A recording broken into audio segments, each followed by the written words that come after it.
The advice and opinions expressed by the host of Autism Live and her guests are meant solely as suggestion and should not be in any way construed as child-specific advice. The Center for Autism and Related Disorders advises working with a board-certified behavior analyst who has experience with autism before starting any intensive behavioral intervention. Any choices you make in determining your child's treatment are completely at your own discretion.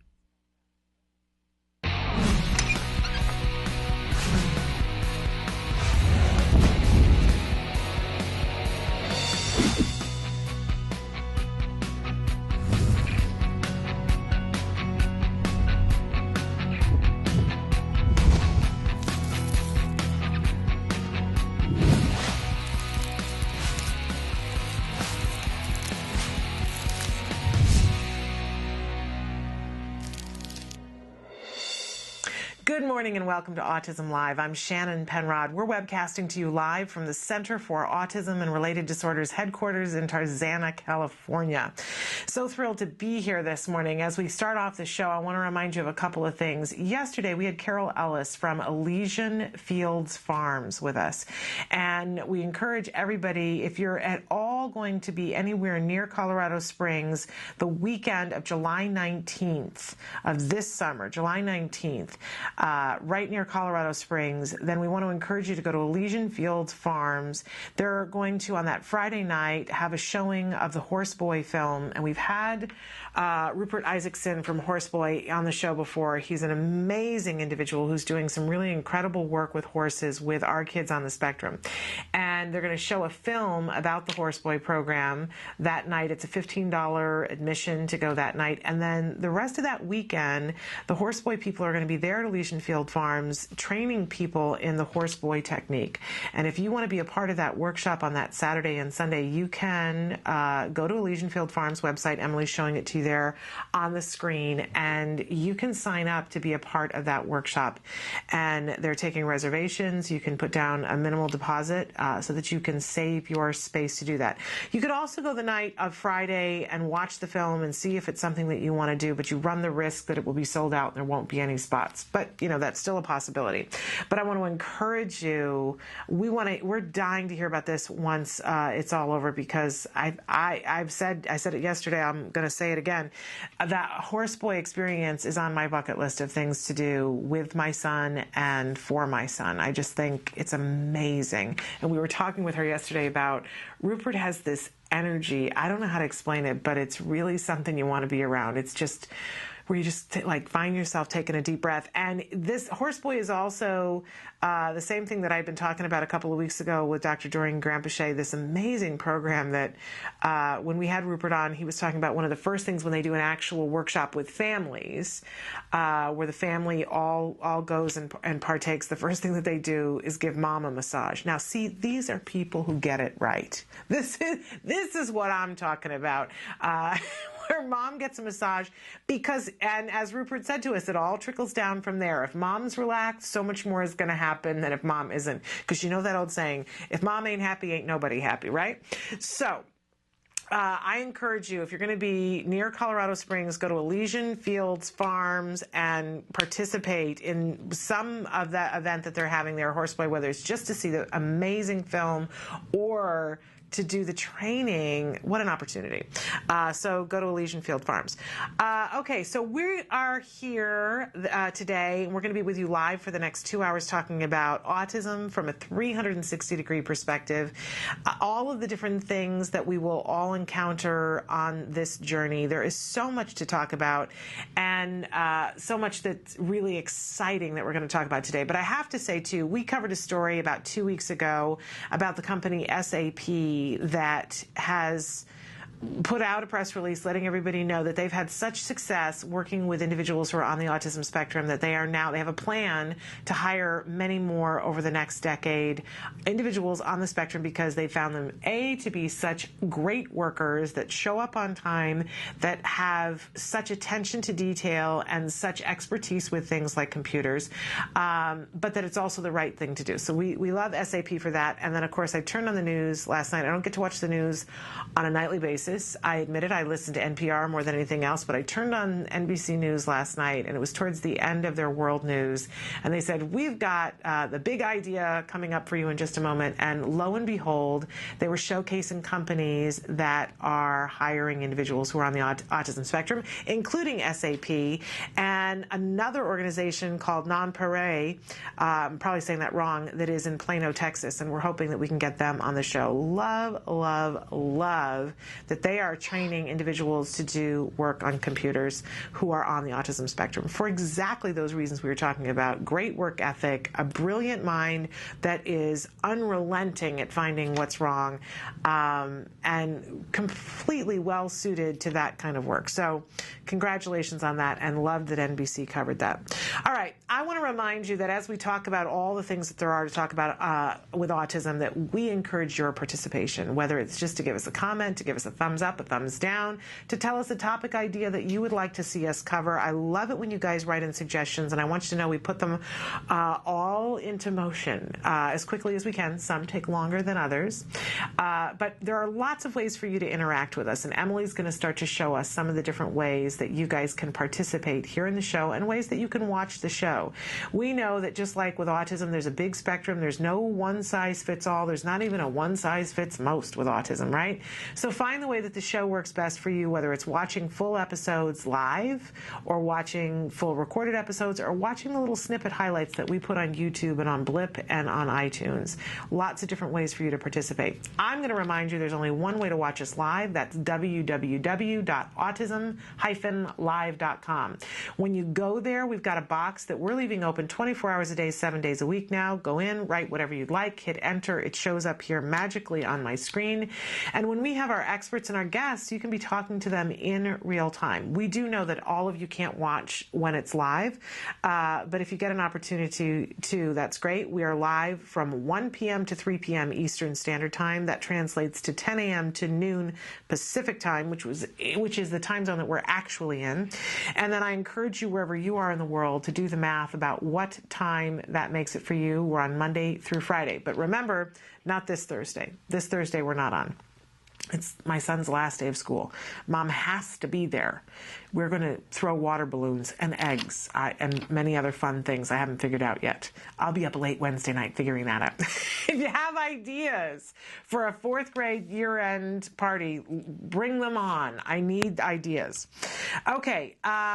Also, we got a lot of really exciting stuff still happening this week, and another programming note that this Friday will be the last show that we'll be doing for 2 weeks. We're taking a summer hiatus, because I have to go to the Midwest, and I'll be making my way slowly back from the Midwest. If you have an autism event that's happening anywhere west of the Mississippi in the next couple of weeks up until July 1st, let me know, because I might just drop in. You never know. Okay, we like to start every morning with something we fondly refer to as the jargon of the day. This is when we take on one word, one phrase, one acronym, and we try to make sense of it in our lives with what we're trying to do. Whether you yourself are on the autism spectrum or you're working with a child who is on the autism spectrum, it really is beneficial to make friends with the jargon. You'll find that it makes things easier down the road. So today's term is task analysis. All right, now this sounds really dry, and it can be really dry, but we're going to look at it in a slightly different way. So let's look at our actual definition, which is the process of breaking a complex skill or series of behaviors into smaller, teachable units. Okay, sounds a little bit like watching paint dry. Let's look at our working definition, a list of all of the individual steps a child has to take in order to complete a task or a sequence of behaviors. So think about something that you'd like to teach to someone that they haven't already learned. Now, I'm a former teacher, and once a teacher, always a teacher, right? And there are ways that we teach things, right? Except that it doesn't work with everybody.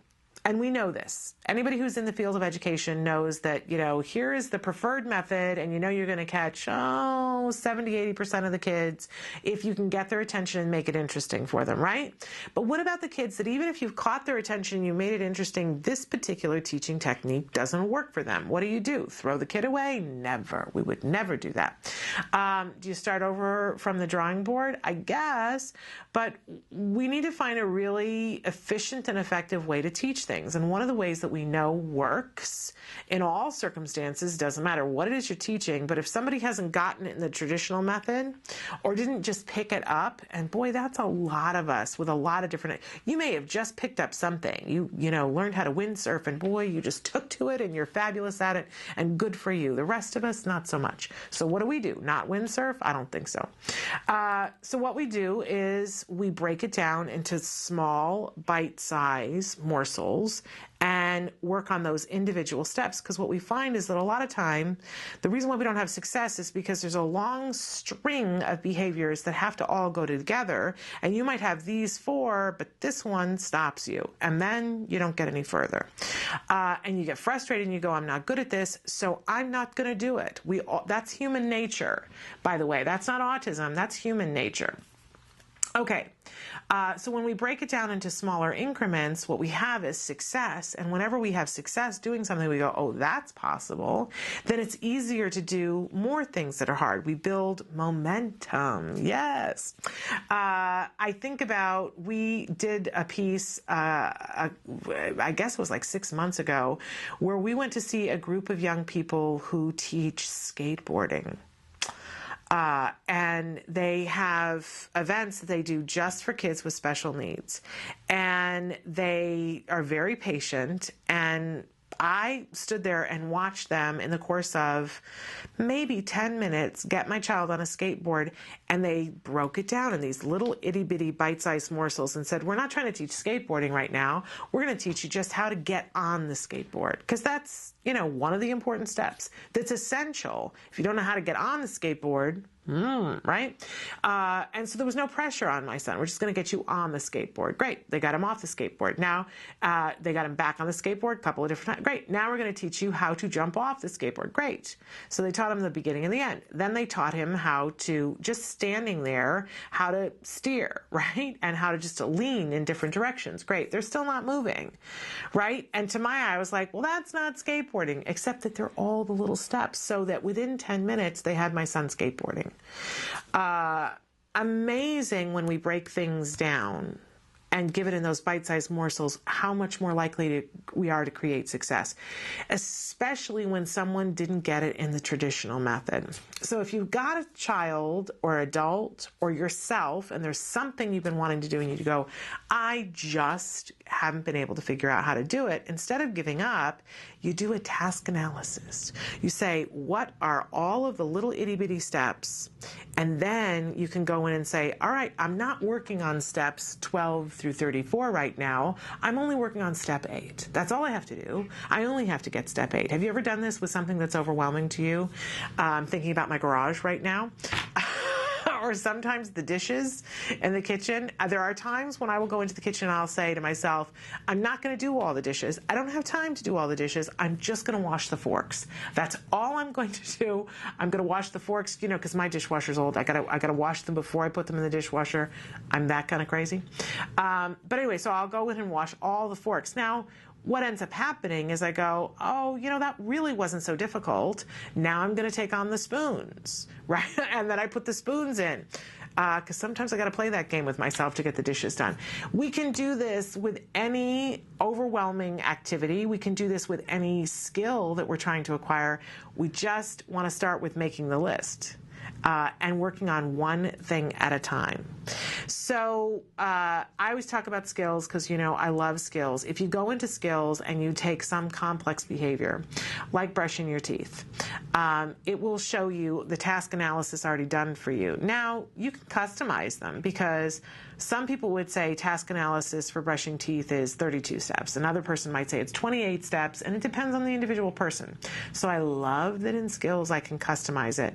But you can also do this for yourself. I've mentioned before that when I first moved to Los Angeles, one of my roommates was a person who was she was studying to be an OT with head trauma patients. And so she was always having to do task analyses at home. This was part of her homework. So there were 3 of us women living in one small apartment, and she would say, I just need you for 15 minutes. Could you go and walk to the refrigerator like 100 times? What? And she would say, no, because I got to write down all the different things that you have to do when you go to a refrigerator. Now, to my mind, I was thinking, how, you walk to the refrigerator, you open the refrigerator. But when you actually do the task analysis on it, you go to the refrigerator, you have to grasp the handle, and you have to move out of the way to open it so that the door doesn't hit you. Like, that never had occurred to me. So, and she would do these lengthy task analysis of all even when you have to shift weight, because there were people who had to be taught how to open the refrigerator door from that perspective. They needed to relearn it and to be taught so that they could plan for it. We can do this with anything, regardless of what ability a person has. If we have that task analysis, we can break it down and make it possible. So think about what your child hasn't been able to do, and think about what are all the steps to it, what are the steps that they can do, and what are the steps you need to target. We start with the task analysis. Isn't that a cool thing? All right, moving right along, we always have a question for you. Our question today has to do with adaptive goals. What adaptive goals would you like to be working on? What is there that, basically just what I just asked you, what kinds of things is your child just not able to do at this moment in time, or not able to do consistently? Because I was talking about adaptive fluency yesterday, and that's where I am with my son, is that, my son can brush his teeth. My son toilets like a champ. My son, there's a whole bunch of things that he can do. It's just getting that fluency and the consistency that one day, he totally remembers to brush his teeth on his own, and I don't have to remind him. And then we get to the next day and not so much, right? So I'm working on consistency and fluency. What are you guys working on? We are looking forward to hearing from you a little bit later on Facebook. We'll check in to see what kinds of things you're working on. We always have a topic of the week, and our topic this week, in case you didn't already guess or weren't here yesterday, it is adaptive skills. Whoa. Hear the angels sing, because this is a particular area that not only will build your child's self-esteem, helps your stomach to be able to realize that your child is making tremendous progress. You see them, literally, it's the grow-up thing, because when they can do it themselves, I think it shows light at the end of the tunnel for you and for them. And if you are having trouble with adaptive skills, you know that if you get something under control and you're able to take care of yourself in a better way, you go, wow, I'm doing okay. This is a great thing. I can do this. Really is a powerful, powerful thing in all of our lives. So we're talking about adaptive skills, but we've got some really exciting things in addition to that today on the show. In just a few minutes, we are going to be joined by Amy Hull Brown, who is the owner and creator of a site called Well Amy, and it really is an amazing clearinghouse of products that I think you're going to want to hear about. A little bit later on today, our newly graduated guest, Mark Hipple, is going to be with us. Mike wrote a book, and I have it here somewhere on the desk. I swear I do. Mike is a good friend of our show and a regular viewer, and he just finished his schooling, and we're going to have Mike on, and Mike's going to talk a little bit about this book, My School Journey, the many things I have learned, that he wrote. And Mike will tell you his story. We'll let him tell you. But Mike is in a wheelchair, and that is his reality, and always so thrilled to have him share with us, because his perspective is one that we need to hear. He uses assisted technology to be able to speak with us, and stand-up guy. Mr. Mike Hipple. So, and then a little bit later on, a healthy eating tip, and much more on the show. So, and of course, we always love your questions, your support, your comments. So keep them coming in. The feature is live right now. We're going to take a break, and when we come back, we're going to be joined by Amy Hall Brown from Well Amy. You're going to want to hear about it. Stick with us. You say howdy, we say hi. Let's get rowdy, let's get wild. Let's get wild. Let's get wild. Let's get wild. Let's get wild. Hi, you're back at Autism Live. I'm Lisa Ackerman, and you're at the Allergy-Friendly Cooking Show. And we have kind of an interesting surprise. I've brought my sister. That's surprise number one. Yeah. The fact that I came is surprise number two. I know, right? Hi, Jamie. Hi. And we're doing one of my favorite recipes, an ode to Sue, a Taka super mom. She created a kid-friendly sushi recipe for her son, Zach. So, hi, Zach. Thanks for allowing us to borrow your lunch recipe because it's really awesome. So we can't wait to show it to you. First, what I'm going to do is we're going to cut up some of these things so we can get ready. I'm going to take an organic cucumber and just make some slices of this that we're going to use in a little bit to add some extra textures to the seaweed roll that we're going to do. And I'm just making long slices so we can place this in our sushi later on. And then I got, of course, a nitrate-free, gluten-free, fantastic sausage. Love this. So this is a barbecue chicken that we had last night. It was pretty awesome. Make sure that I have a little bit of everything here for the sushi roll. So now let's make the sauce. Use my gluten-free, casein-free, soy-free soy sauce. And, of course, my most favorite thing in the world is crushed ginger. Love this stuff. I thought that was garlic at first. No, you can actually do it that way. this. Ginger is just such a blessing for digestion. So I just made this quick sauce, super easy. So here's my cooked rice. This rice is very, very sticky. I use this really great little water and apple cider vinegar combination just to keep my hands. That's what the sushi chefs do, is a little trick, which is like pretty. They're used for apple cider. I know, and I love that stuff. So good for you. So all I'm doing is just keeping my fingers a little bit damp so the rice doesn't stick to my fingers. And we're just pushing this all through. If your kids don't like green, not a problem. You just flip it over. So that way we can hide the green stuff from our kids and it will be rice out as part of the recipe. So let's have a little fun. We're going to do my favorite, avocado. And if you're sending this to lunch with your kids, you may want to put a little extra of the lemon on there because it will get brown. And I even have sensory issues for the brown stuff. So there we go. There's our avocado. So the next thing I'm going to do is do a couple of the cucumbers. I know, it's so easy and it's so cute and we're going to eat healthy. You're going to make one for me for lunch today. Yes, right? you can have one for lunch. Now comes the fun stuff, the sausage. So you could put anything in here. Anything. Jeez. Anything. It's really just the simplest thing in the entire world. And then, so, you know, it's sushi kids can eat, and I wasn't joking about that. So I may squeeze a little more extra lemon on there. And now I'm going to take my little sausage, or sauce, excuse me. Just put a little bit on there so we're coating. About a teaspoon. Doesn't it look good? You can get this at any cooking food store. So this is just the little sushi roller, which I think is fun. So I'm going to put this underneath. And I'm going to start to roll. So you got to watch how you go through and roll this. So the biggest thing is to try to get it compacted enough. So when all is said and done, we can hide the green stuff. So again, with cutting sushi, you want to make sure your knife's really sharp. And we also want to get it a little wet because that way it would make it easier for cutting. So I'm going to just cut off the ends. It's so funny. These are our taster bites, Jamie. You can tell me how these taste. Go ahead and try it. Yum. I know, right? See? And your body kind of goes, wait, I'm waiting for seafood. But you've got awesome sausage, chicken. You've got a full serving of vegetables. And is that good? Yeah.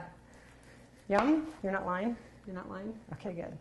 I like more sauce. You like more We sauce? can even put wasabi in there if you like. Yeah, I think the wasabi, the issue... Oh, we're making it for kids, sorry. Yeah, we are making it for kids. This is just a fun way to introduce more foods to your kids, and notice they're eating seaweed. We'd love to hear from you. If you have an idea or you want us to convert a recipe, let us know. Jamie, thanks for being my fabulous Flannel White. You can reach us at autismlive@gmail.com or facebook.com/autismlive.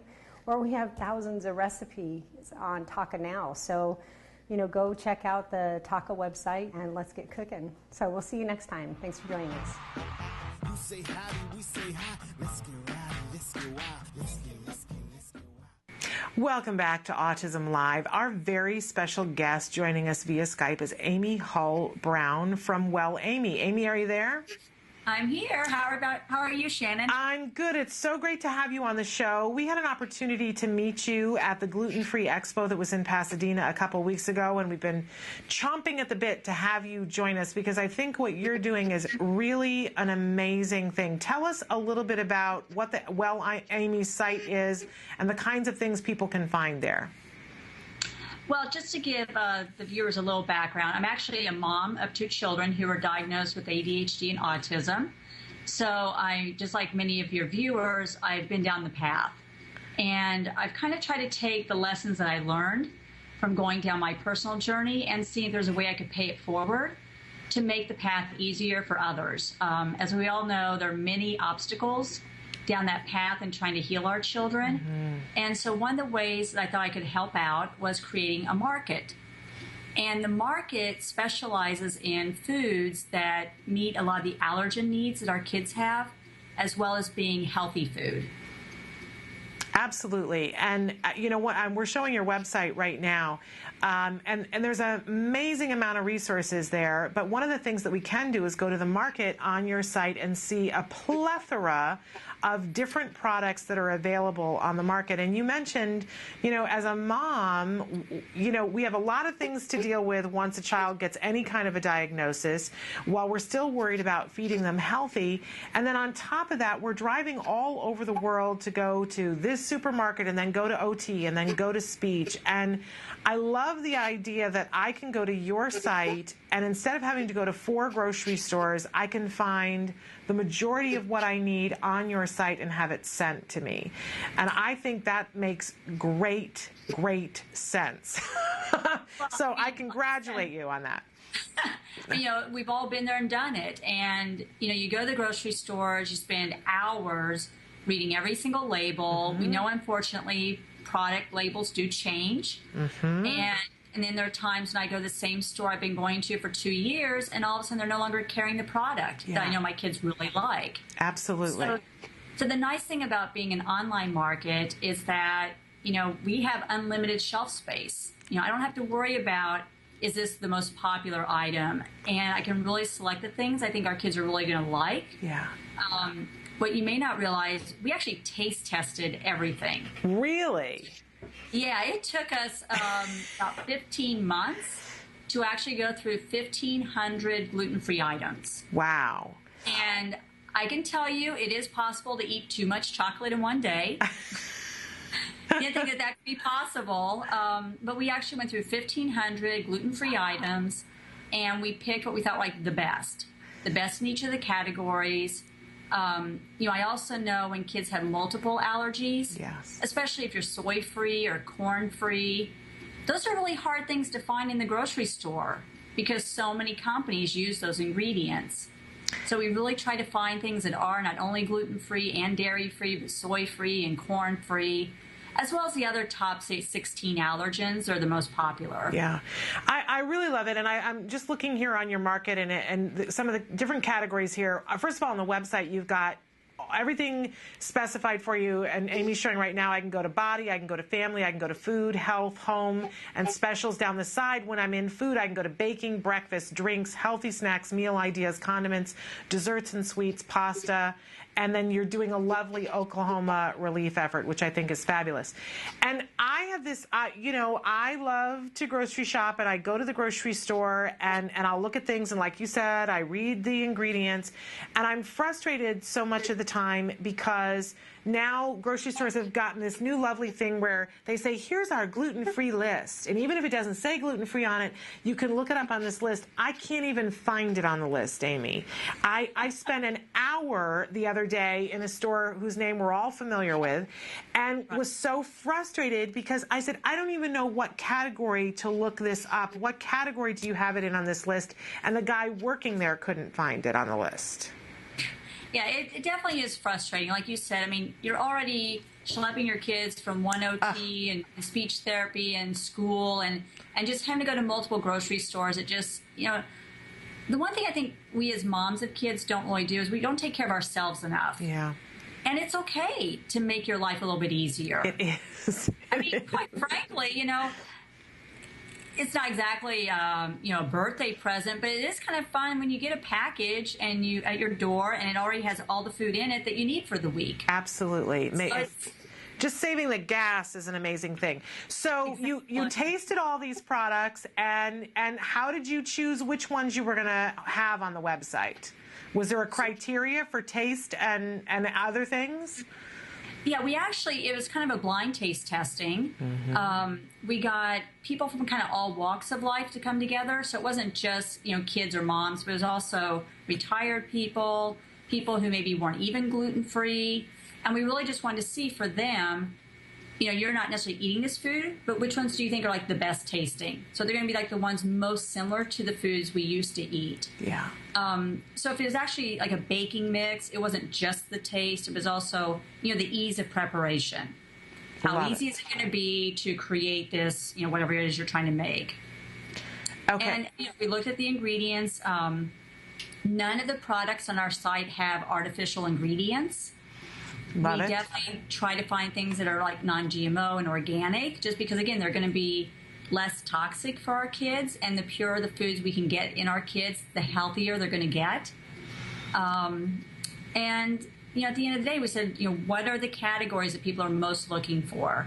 We're all looking for those healthy snacks we can give the kids after school, or what are the things that are easy to put in their lunch boxes, or, if they've got birthday parties, what can I make, that the rest of the kids are going to like too. Absolutely. And so there's so many things that are on your website. What things don't you include? What products don't you sell?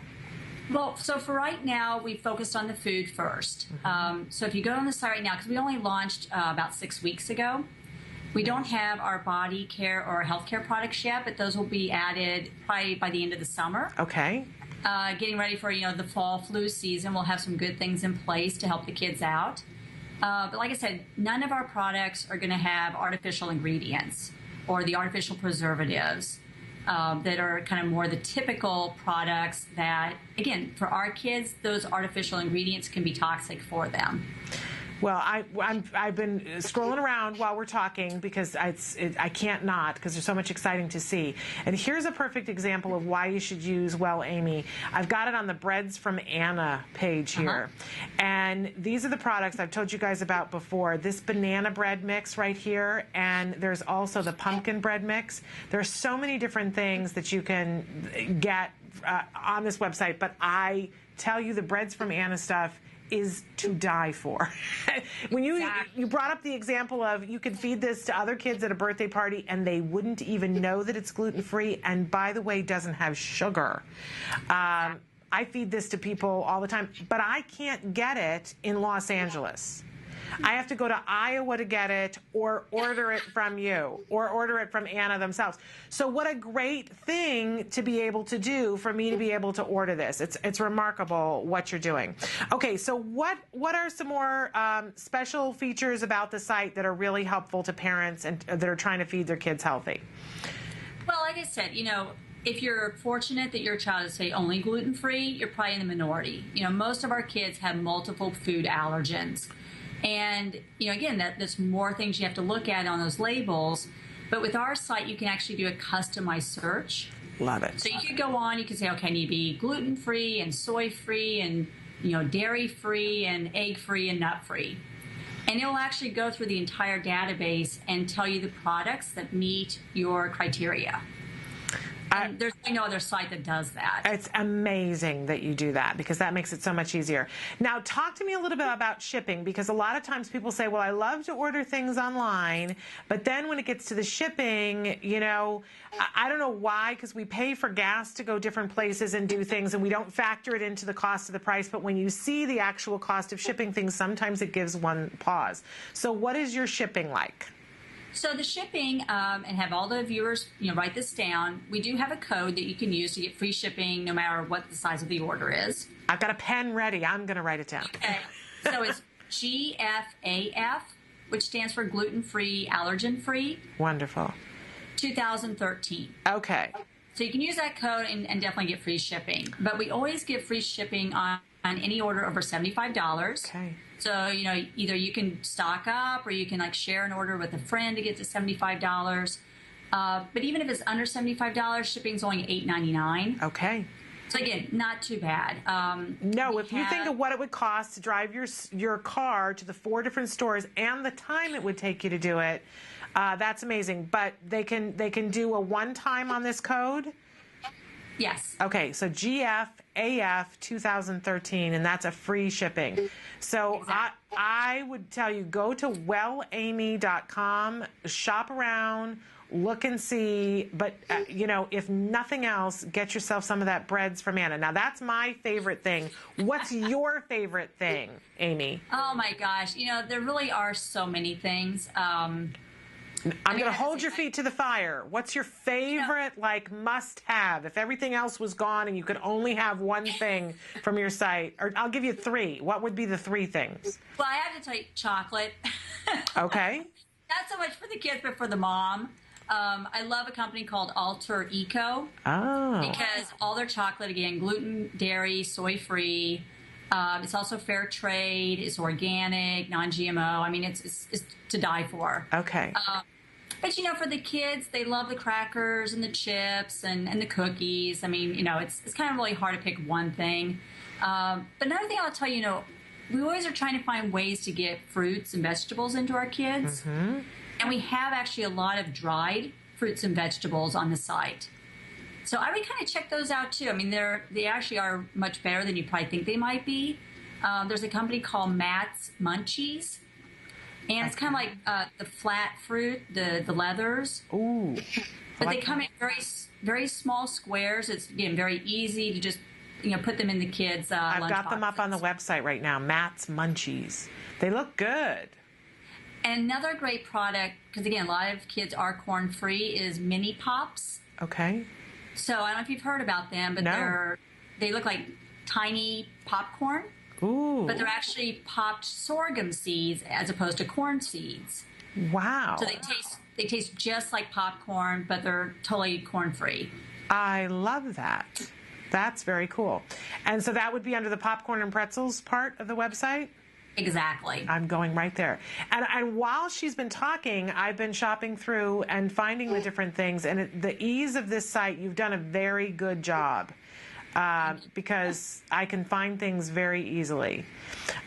Really amazing site. I hope that everybody will take a look. Go to wellamy.com and use that GFAF 2013 code. Get some free shipping. Try it out. I think you're going to see that life can be so much simpler than us driving around going to from grocery store to grocery store, and all very healthy. Now, Amy, I thank you so much for creating this website. Sure. At the end of the day, I'm just trying to pay it forward. And if I can make someone else's journey easier, because I know mine was really hard, it's all worth it to me. Cool.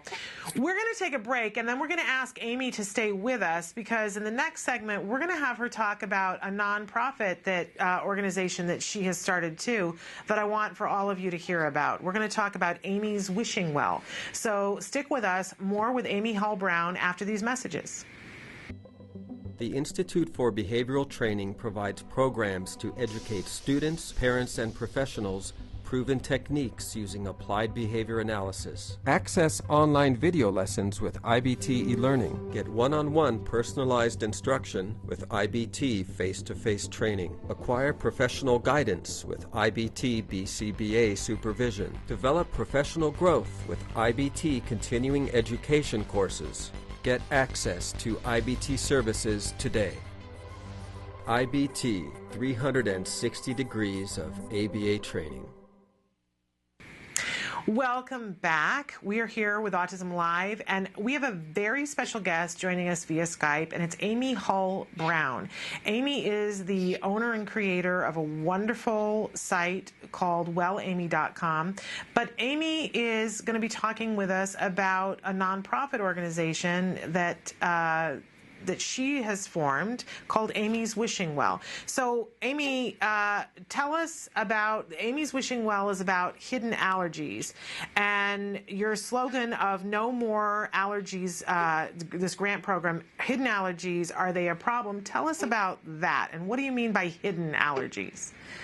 So, again, kind of my basis for founding Well Amy, as well as the Amy's Wishing Well, was trying to pay it forward. We started down this journey about 5 years ago, and my sons are basically recovered at this point. And so when I went back to look at the different treatments that we did that were actually most helpful for really recovering them, I found that a lot of them were treatments that weren't necessarily available, either because, limited number of practitioners that could do the treatment, or simply it wasn't covered by insurance, an obstacle that many of us have to face. So I found if I could create this foundation and, again, give access to other families to try some of the treatments that we do with our kids, hopefully it would, it would make a big difference for them as well.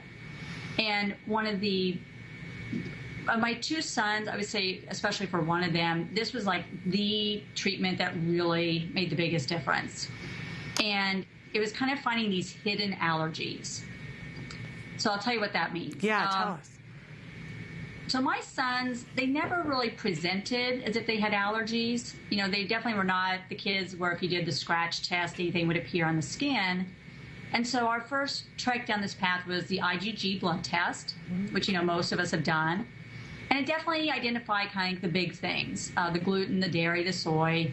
And we made those dietary changes and, of course, saw progress. But I always felt like there was something that was missing. And we were trying a lot of different supplements and having more negative reactions than positive. And so I felt like, maybe there are ingredients in those supplements that somehow, are affecting them. So then we kind of went even further down that alternative path and tried like muscle testing. And the muscle testing showed some things, but it still wasn't showing everything we needed to find. So ultimately, we found a naturopathic doctor up in Connecticut who was able to do a very specialized testing for what I call our kind of the hidden allergies. They're allergies that actually a lot of our kids have, or I should say, sensitivities that a lot of our kids have that will never show up in blood work or maybe even muscle testing. So have I piqued your interest? Yeah. So if it's not going to show up in the blood test, and then how do we know it's there? How do we know? Well, so the type of testing he does is what I'll call more energetic testing. Okay. And again, I'm not the expert, so I'm probably not explaining this as well as he would. But basically, it's a type of allergy testing that actually is pretty common in other countries around the world. It's just not that common in the U.S. Okay. So they use something called electrodermal screening, which just means that on our fingers and toes are different meridian points. So if you know like about acupuncture, there's different points that relate to different parts of the body. And there happens to be a point on one of our fingers that relates to allergies. Okay. So he's able to take this probe, it almost looks like a ballpoint pen, and it puts like a little electric current. You don't feel it, but it puts enough of an electric current on that point that it's able to see what type of energetic charge comes back. Okay. And so this has been particularly helpful for something called phenolic testing. Yeah, tell me what that is. So I'm not the chemist, definitely not a biology major. But a phenolic is just some kind of like six-sided carbon molecule that's just commonly found in food. Okay. And you may have heard like salicylates, phenolics, or like. And we hear things are high in phenols. Exactly. Okay. And that's what we're talking about. Okay. So he's actually testing specifically for those phenols. Okay. And to give you an example, one of my sons was very sensitive to a phenol called Malvin. Again, something we've probably never heard of. But Malvin is like that molecule that actually makes fruits and vegetables red, blue, or purple. So, for example, we would do allergy testing, and the IgG would show apples are fine. Muscle testing would show apples are fine. But what this showed was that actually a red apple would be a problem, whereas a green apple or yellow apple was fine. Interesting. And so when they're able to do the testing and kind of get a little bit more specific on what exactly in the food is causing the problem, they're then able to take that same phenol or allergen and actually put it into like a drop solution. So it tastes just like water. And if you've ever had like your traditional allergies where they give you an allergy shot, the idea is they actually take what you're allergic to and they kind of inject it into your bloodstream. In a small amount so that you build up an immunity to it. Exactly. This is what they're doing with the phenols, but they're doing it in your mouth, under your tongue. Okay. So it's great. There's no needles, which none of us really like needles. Right. Very easy to administer, because like I said, for the kids it tastes just like water. And they're able to identify which foods to remove. And for 6 months you take the drops. Every month they kind of build up the amount of that phenol that's in the drops. And basically after 6 months, you're able to add the foods back and you don't have the allergic reactions. Okay, So, because your body has built the immunity to it in an appropriate way instead of being bombarded by it. Exactly. Okay. So I will give you a real life story of how this affected our kids. So my son, who I said this was really transformational for him, he wasn't really social before we started this protocol. And we were into it for a couple of months. And my husband and I are at dinner one night, and all of a sudden he starts telling us about this kid, Oliver, in his class, and this conversation that they're having. And you have to realize my son was probably about 8 or 9 at the time. And my husband and I looking at each other like, oh my gosh, we've never heard him mention another kid's name before. Wow. And just like out of nowhere came this kid Oliver's name. And I was like, oh my gosh, was it the strawberries? Like, was it actually the food that was causing the problem? And so at that moment I was like, this is amazing. And I've worked with practitioners who've sent, hundreds, if not 1,000 kids up to these doctors. And they all come back, again, very remarkable, recovery stories that come from going through this protocol. And I really think these kind of hidden allergies are what kind of prevents some of our kids from getting to that next level of recovery. Absolutely. I'm somebody who's very allergic, and as is my whole family. And I know when I'm eating things that I'm allergic to, I'm not a happy camper all the way around. And sometimes I don't even realize that that's what's going on. I can't eat anything with wheat, and if I do, I'm inconsolably unhappy. So I can't imagine, and I'm an adult who, has some ability to communicate, and in that moment I just don't feel well, and I can't communicate. I don't feel well. I'm just unhappy. I can't imagine what it would be like being a child who doesn't already have the ability to communicate and feeling like that, and then being expected to learn and grow feeling like that. It would be like the seventh ring of you-know-what. So you're particularly sensitive to this plight of families that have these hidden allergies, and you created this Amy's Wishing Well. What does the Wishing Well do? So I said it's basically a 6-month program. And what the Wishing Well does is we basically pay for the entire 6-month program. It's amazing. So we pay for the testing. We pay for the consultations with the doctor, and you'll have a consultation once a month where they'll retest to see kind of where the points are. We also offer a health coach that will work with the families in the beginning and at the end to help them doing that transition and making dietary changes. It's easy to say, oh, you can't have this, this, and this in your diet, but then it's hard going home and saying, okay, and where do I begin? So the health coach is there to make that transition much easier for them. We pay for the drops, and to the extent we have other resources to either give discounts for food or just, again, we have other programs that we're looking at that kind of give you recipes when you need to be free of certain ingredients. Again, we make the whole 6-month program free to the grantees. Well, that is amazing. And so I imagine that there's a process to apply, and that you probably have many people who, I'm sure that there are people who are watching who go, okay, this is a godsend, that they would like to apply. Let's talk first about how would they apply. So go to amyswishingwell.org, and under the No More Allergies grant program, there's just a very quick place where you fill out, the applicant's name. Again, here is a child, so the parent's name, and just briefly, what are their health issues. And then at the end of June, we'll be collecting all the names and then sending out the actual application. Okay. So hopefully the next round of grant recipients will start their program mid-July, beginning of August, but definitely before the end of the summer. Okay. And then how do you pick who, because I know you're going to get more people that will apply than there is funding available on Earth. So what criteria do you use to pick who you'll be? Because, I know people always want to know, well, what are you looking for? Yeah. And the one thing I will tell you, a lot of the grant programs are really based on a financial need. So if you're making under a certain income, they're available to you. But quite frankly, I find that so many middle-income families who don't have access to a lot of these grants are just as needy. Yes. And this particular program, because if you had to do it out of pocket, can be very expensive. We basically don't use financial criteria as part of our evaluation. Okay. So that's hopefully a relief for many people. But basically, we just want to know that you're really committed to making the dietary changes and sticking with the program for 6 months. Yeah.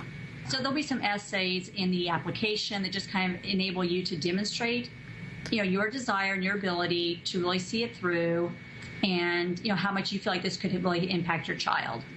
I think that that's great, because there are people out there who are desperate, who want to do whatever it takes to help their child, and they're willing to make big changes. But as you said, it's financially outside of their reach, and it's not because they're, not working and trying. It's, we're in a tough economy. But and then there are other people who are honest about it, and no judgments, who say, I'm not ready to do that. I'm not ready to commit to GFCF. I'm not ready to do these other things.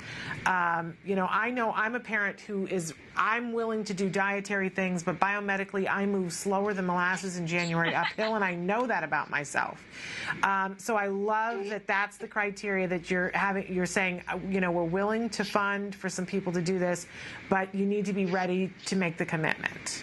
Exactly. And the nice thing is, so there's 2 doctors that will start the program with us. They're both in Connecticut. Mm-hmm. But the nice thing is, you don't have to physically ever see them.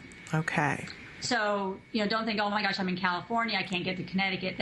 You don't have to, because they're able to do all the testing with urine samples. Okay.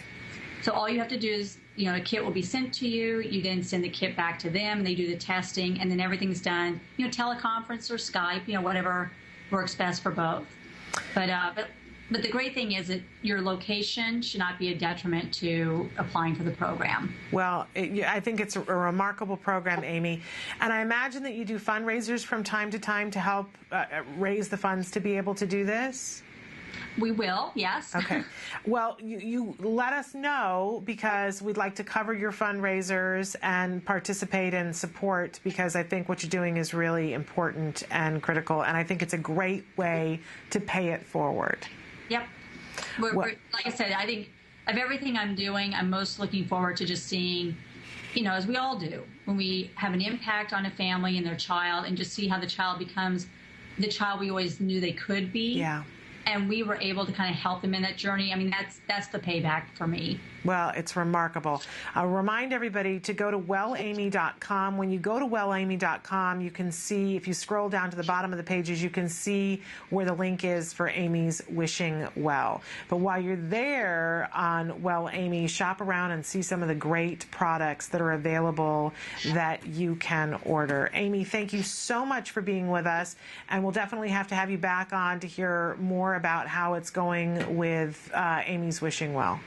Great. Thanks so much. All right. Take care. Bye-bye. We're going to take a break, and when we come back, we're going to look at some of your answers to today's question on Facebook. So stick with us.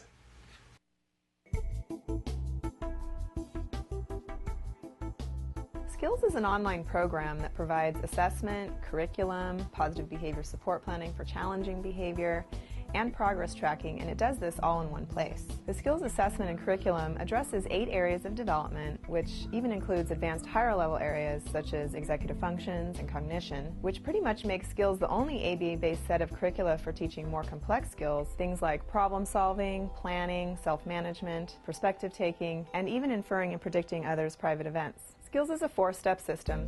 Step 1 is to add the child to your account. Step 2 is to start assessment. The skills assessment is the only ABA-based assessment with psychometric research demonstrating the language subscale to have excellent reliability. Every area of human functioning and typical child development from infancy to adolescence was researched, making the skills assessment the most comprehensive of its kind in the world, and we're quite proud of that. Skills is easy to use. Simply click Start Assessment and begin answering questions. Or simply type in a keyword, find specific activities to assess, and add activities to treatment. Step 3. Choose activities. Once you've completed the assessment, Skills selects from a pool of 4,000 activities categorized by age, level, and skill type to provide you with exactly those activities each child needs. Start by choosing a curriculum, then a lesson, and finally an activity. Click the information icon to view prerequisites, ages in which targets develop, examples, and IEP goals. Click the video icon to watch a short video. Once you've identified an activity you want to teach, adding activities to treatment is a snap. Step 4. Start treatment. Here you can access customizable activity lesson details, add your own customized targets and exemplars, and edit an activity status such as introducing or mastering it. You can even print handouts such as worksheets, tracking forms, visual aids, and other materials. Skills also offers multiple progress charts mapping curriculum progress, lesson progress, and cumulative number of activities and targets mastered over time. The Skills language curriculum is categorized by verbal behavior type so that users can identify progress for verbal operants, such as echoics, mans, tax, and interverbals. Skills is one of the only programs that provides the ability to write behavior intervention plans, or BIPs, for challenging behavior. With just a few clicks, the outline of the behavior intervention plan is written for you and ready to be printed and implemented. You can learn more about Skills today and get started by visiting us at www.skillsforautism.com, or you can call us at 877-975-4559. Skills. Progress starts here.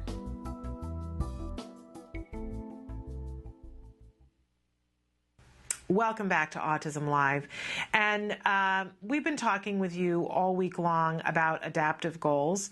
And I said that I was going to go to the site and take a look, and you guys have been particularly silent today. Let me go to one of the other sites. We wanted to know today what adaptive goals you'd like to be working on. What's on the hit list that you haven't gotten to yet? Let's take a look here. Yes. Okay, this is an interesting one. Somebody has said, with all our perceived problems and drama, that's a really interesting, and let me see if there's more. There's more that they wrote too. We should try to deal with a day in the life of a child with autism. It's my bet our problems and drama would see in a whole new light with all our perceived problems and drama. That's what it is. Okay, so you know that old saying about if we were all to put all of our troubles into a basket and pass them around, we would all very readily take our own problems back. And I do so appreciate what this contributor has written in about what must it be like. We were just talking about this with Amy Hall Brown. What must it be like to be a person with autism in our world? And there are a couple of different ways that writers and filmmakers have tried to show us.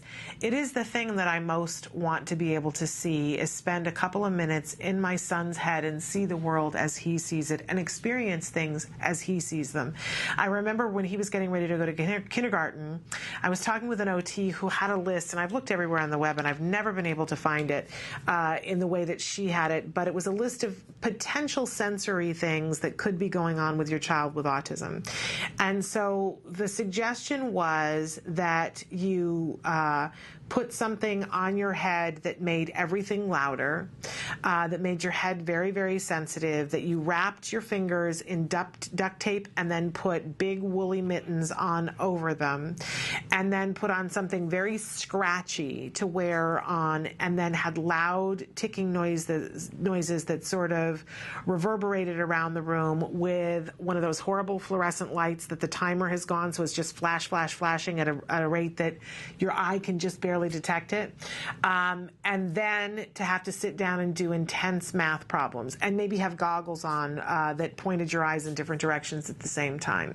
And how productive would you be? There was another suggestion that, take a drink of scotch too, and then try to do that and go through a maze, and what would it be like? And I remember in particular the whole idea of wrapping your fingers with tape and putting woolen mittens on was something that really sang to me, because I saw my son getting very frustrated with fine motor things at that point in his life. It was right when we had started to work with Legos, and I gotta say, this is one of the things that I like about Legos, that my son still struggles with some fine motor things that, maybe he's not as caught up, but it's because it's not as reinforcing to him as other things. And when we talk about that, usually the OT and the IEP meeting will say, well, fine motor for this, and I go, okay, what exactly is the task? And it's something that he's never going to need to use, right? And they say, but it relates to other thing. And I go, yes, we're talking about a boy who can put together the very tiniest of Legos now. I know he can do it when he needs to and when he wants to. And Legos gave that to him. He was so inspired by the Legos that he overcame and worked those muscles and got the fine motor, because some of those little Lego guys are really, really small. But in any case, I remember thinking, okay, maybe that's a little taste of what that's like for him. And it gave me an appreciation of the world through his eyes. I do think that you remember back, I hear I'm going to date myself, but back in the 80s, they did, on Phil Donahue, he did a show, and they had just come out with those pregnancy pads that men could wear, that you put it on, and they made a man wear it for 8 hours so that he could see the experience of what it was like feeling pregnant. It even had weights in a certain place that were designed to push against the bladder so they would have to go to the bathroom every 15 minutes. And as women, we just all loved this. We were like, oh, look at that. And the men said, I had no idea. I just didn't think about how uncomfortable it must be, and what it does to your back, and what it does to your knees, and the fact that you have to go to the bathroom. And I keep waiting for, when are we going to have that for autism? The difficulty is that it's different for each one of our kids, right? But there's a job for someone to be able to evaluate a child's sensory issues and then put it together so that the parents and the teachers could experience the world through their eyes. But sensorily, what would that be? How much would that give us if we had the potential to do that? I think I certainly would sign up to do that, to walk around for a day with my son's sensory issues to see what he goes through. I think I would be a much more patient person. I would hope so. Another person says that for adaptive goals, what they want to work on is play. And, we put adaptive in a different category to then play, but in a sense, they are long-term goals, and we can be working on them. We talked all about play last week, though, so I won't bore you guys with that again.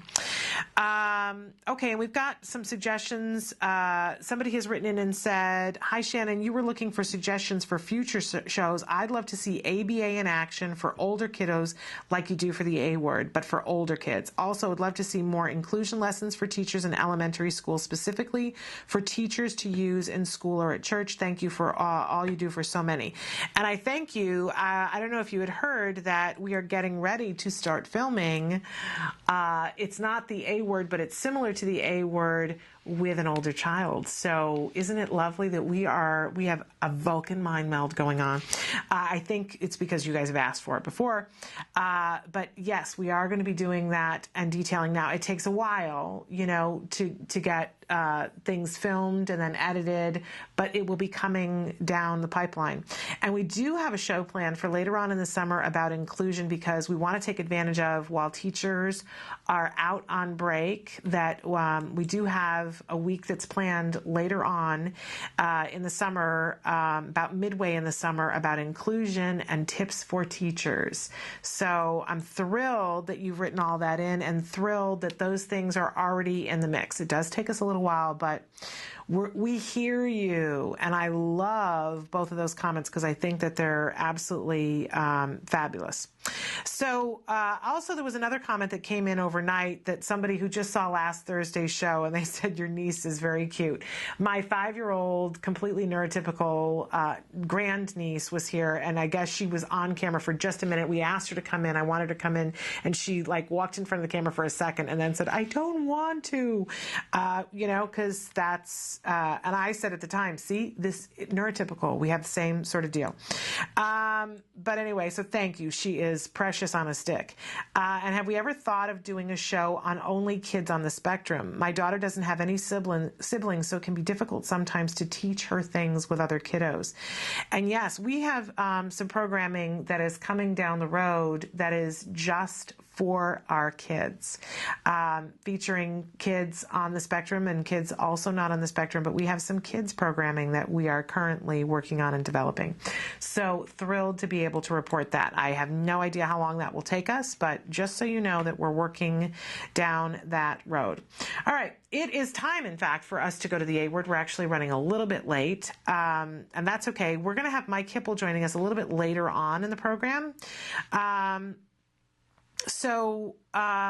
But we're going to take a break and go to the A word. When we come back, we're going to talk about that briefly, and we'll also have your healthy eating tip for this week.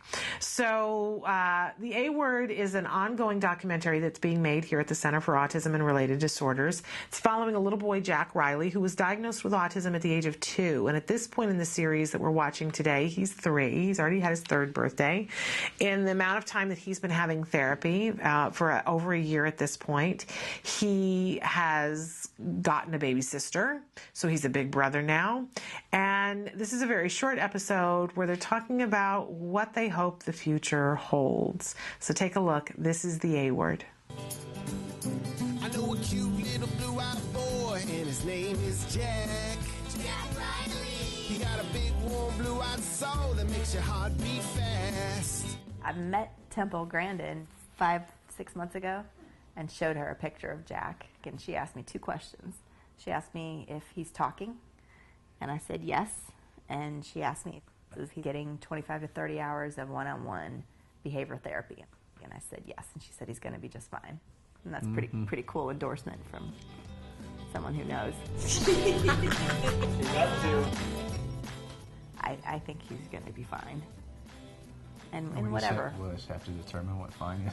Well, that's yet to be that's what changes, I guess. What's your name? My name's Jack. My name's Susan. So your name? What's your name? My name's Jack Riley. That is a good-looking family, I have to say.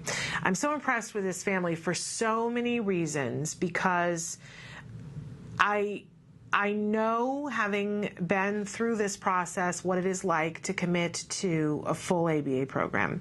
It is no small thing. It is not for the weak or the faint of heart. We were just talking with Amy Hall Brown about making a commitment to treatment. And when you make a commitment to ABA, really you're making a commitment to something that is ongoing for at least a couple of years in most cases. Certainly that's not the case in all cases with small children, but in most cases it's at least 2 years. In my son's case, it was a 5-year commitment. When I made the commitment, I'd like to say that I was making a 4-year commitment, hoping for it to be a 3-year. And instead, my mother mother always used to say, careful what you wish for. My mom was born with legs that didn't match. She was born a clubfoot. And she would always say, be careful what you wish for, because her whole life she grew up wishing that her legs would match. And then as she got older, because so much of the weight had been taken by the one good leg, it then suffered, and she was disabled in both legs. And she said, see, my wish has been granted. My legs now match. So be careful what you wish for, right? And my thing was that I wanted to take a year off, and instead I got to add a year. So be careful the things you wish for. In any case, I know what the commitment is. And by the way, 5 years, worth it. Every minute of it, worth it. But it is a big commitment, and it is a big commitment to let other people to come into your home for that amount of time, to, it's important to be a private person in some respects, and then when you let people into your home and you let them into your parenting life, it is humbling, and it is not the easiest thing. And to think, I know what it was for us, and that I had to get over my expectation of looking like everything was okay all the time, because you just can't, right? You just can't. And that there was dirty laundry on the floor sometimes. There were mornings that therapists were supposed to be there at 8 o'clock and the alarm did not go off, and so I was there at the door saying, give me a minute, I'm still in my pajamas. And they would come in and they would see the dirty dishes and see the pile of papers that amassed on my kitchen counter, and what they must have thought, I don't know. And I had to let go of it. I had to let go of it so that I could show up for my kid and let go of everything else.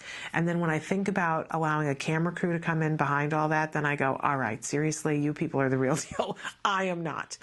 Because I don't know if I could have done that. In fact, I'm pretty sure that I could not have. And it is a great service to all of us that they've allowed this to be documented, because at this point there's more than 2 years worth of episodes in there. So you can honestly go and look and see all the progress that this young man has made. You can go to their YouTube page and see what the emotional journey has been for the family. I always talk about the arc of ABA. I think a lot of people get frustrated with ABA in the beginning because they go, I don't see how it's working. It moves so slow. And you have to give it your all, and you have to be able to say, I am in this for 2 years, and I'm not going to flinch during that 2 years. And if it looks like that we're not making progress, then we'll figure out what needs to be changed, but I'm not backing off from it.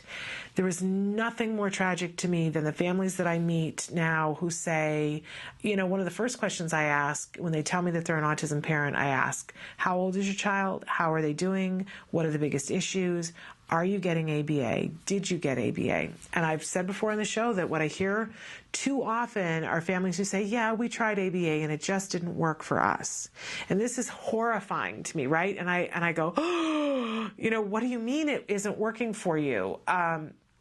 And they go, we did it for 3 months and we did 10 hours a week. And that's a huge time commitment for 3 months. And we needed our lives back. And if we'd seen progress, we hear about kids that make progress, but there are some kids who just don't make the progress. And so we just had to pack it in. And I literally don't know what to do. My heart squeezes because I know, and I've been in this long enough, that you stick around long enough, then those parents cycle back around and go, why didn't I stick in longer? Why I see this other child who the parent stuck in, and our child was much more progressed than their child, and now we're 2 years down the road and their child's completely included and going to go to high school, and our child is over here and not able to say their name. What did we do wrong? So I throw that out to you and say to you, you got to stick it out. You got to stick it out. Make at least a 2-year commitment and don't flinch. Don't blink. Do what you got to do. Make it happen. Ask for help. Ask for support. And I always say to you, if the financial component is the big component, and I know for a lot of you it is, don't let that be. And and I literally mean don't let that be. Let me know. Let me see if I can't help you and point you in some different directions to see if we can't fix it, because you can't let that stop you. Don't see the dollar sign. We're not paying attention to that. And I tell you this because people told me that, And I listened to them because I saw that they had done it. And there is no way to afford this, so don't even go there. But check out the A Word to see why. And as I said, we're starting to work on a new version with an older child because we know that that's important for you to see. Okay. We're going to take a short break. Somebody has written in and said, could you teach me how to do my own social skills videos? All right. I have a question for you because I'm not sure what you mean by that. Is it a social skills video for your child? And if it is, let's talk about what the age range is and tell me 2 social goals that you really wish you could accomplish and what your child's age is now, so that I've got an example that we could talk about some things that might be possible. Okay? We're going to take a break, and we are going to come back with a healthy eating tip and maybe a further addressing of that question. Stick with us.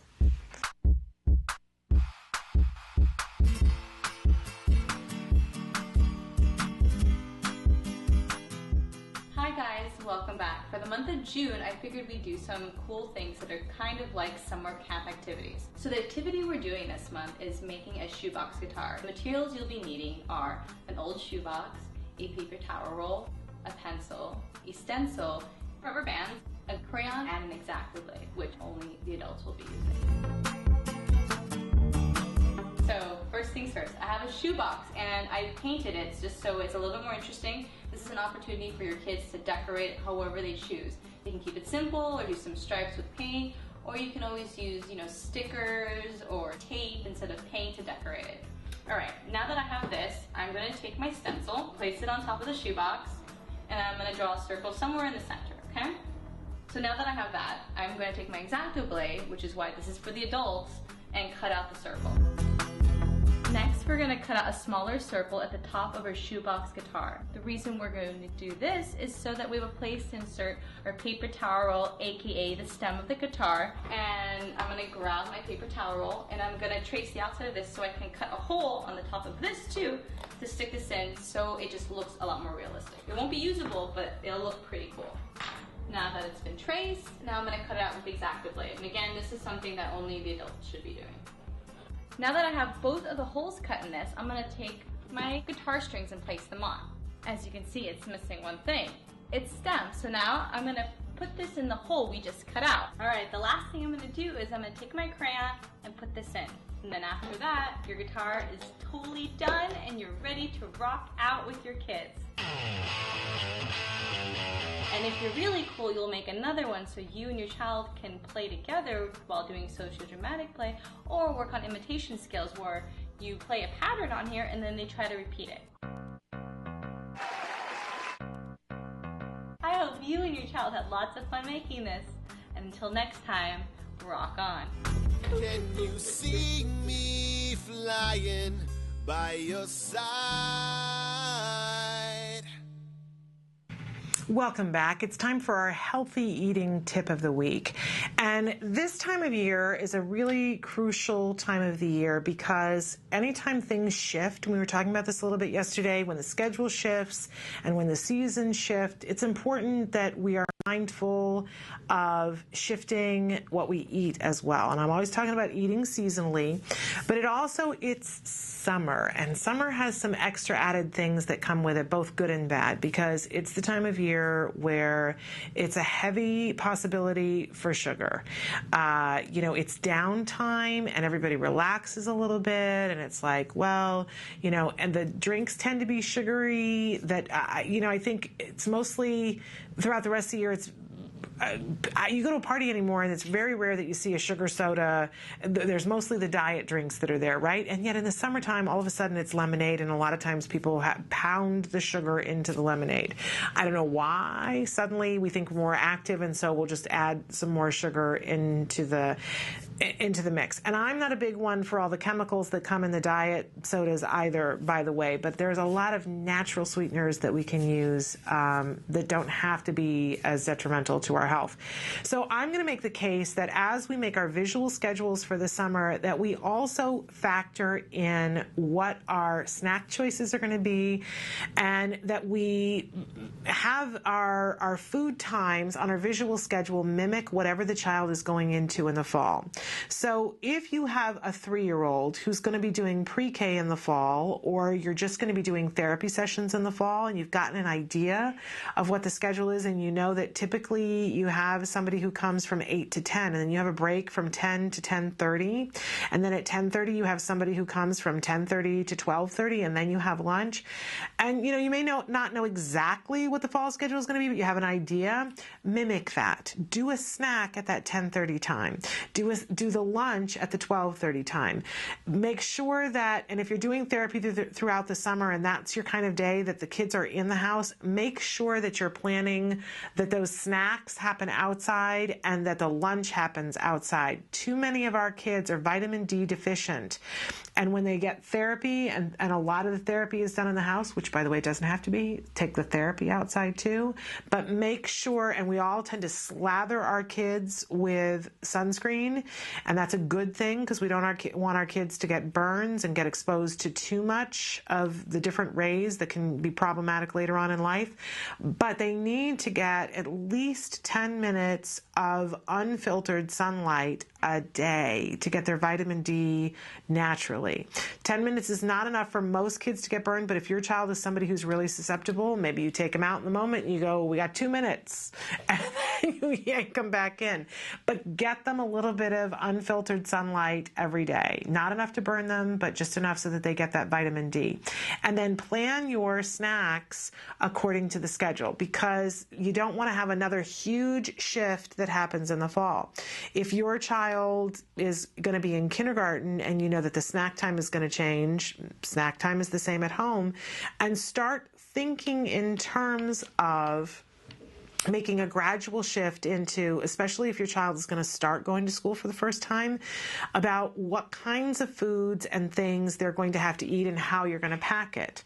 I'm a big fan. I just started using these about 6 months ago. They sell brown wax paper bags that are biodegradable, and they are cheaper than the plastic bags, and they keep things fresher. It's not the Ziploc, so it's easier for our kids to get into. And by the way, you can put something in them and microwave with them, and they're microwave safe. Woohoo! You can get them at most specialty like health food stores and things like that. If you go to where they keep like the plastic bags and the saran wrappy kind of stuff, they have them. They're in a little green and brown and white box, and they're amazing, and they're really super inexpensive, and they're my favorite new thing to send for lunch. But if you're going to do the Ziploc bag, make sure that they're BPA free, and start now during the summer. I know you feel like it's a horrible waste of bags, but make it a picnic. And so pack up what your child is going to eat, put it in whatever the baggie is, pack it up in a lunchbox or something like that, a lunch bag or whatever, and go on a picnic with it. They'll get the vitamin D, and you can start helping them to know how to, adaptive skills, right? How to open up and feed themselves from something that's been transported, because they're going to have to do it at school in a couple of months. If your child is doing juice boxes, and by the way, there's wonderful coconut water juice boxes that don't have chemicals and other things that are great for hydration, it makes it look like they fit in with everybody else, so nobody's going to go, what are you drinking, right? You can start doing that over the summer. If your child does milk and they're going to buy milk at school, you can start having them have the carton, because there's a whole fine motor of opening that thing up. And there is usually a lunch person who's there, and they pay particular attention to the littler kids. But the earlier your child can do those adaptive skills for themselves, the better they're going to do, right? So take the summer to get your child on that schedule and being able to eat the things in the format that they're going to eat them for the fall and make those healthy choices. It can be very fun. I shared today is my son's field day at school, and we sent him off to school, and Dad packed the lunch this morning, and I said, did you get some really cool fruit in the thing? Because in my childhood, it was always a thing on field day that my mother sent us off to school with cherries and peanuts. And I said to my husband, the peanuts are not allowed, and he had cherries for breakfast. So he went off to school with a plum. Make it exciting for them. I can remember that as a child, how thrilling that was to have the cherries and the peanuts in my lunch. And I know he's going to be thrilled when he sees that he's got a plum, a nice, ripe, juicy plum today. You can do that with the healthy things. I'm sure that my mother sent a cupcake at some point, but that's not what I remember. I remember the cherries. So make it healthy and make it fit the schedule for the fall, but really good, fresh, fabulous, healthy food for the summer. All right, we are going to take a break, and I believe we're going to be joined by Mike Hipple when we come back, so stick with us.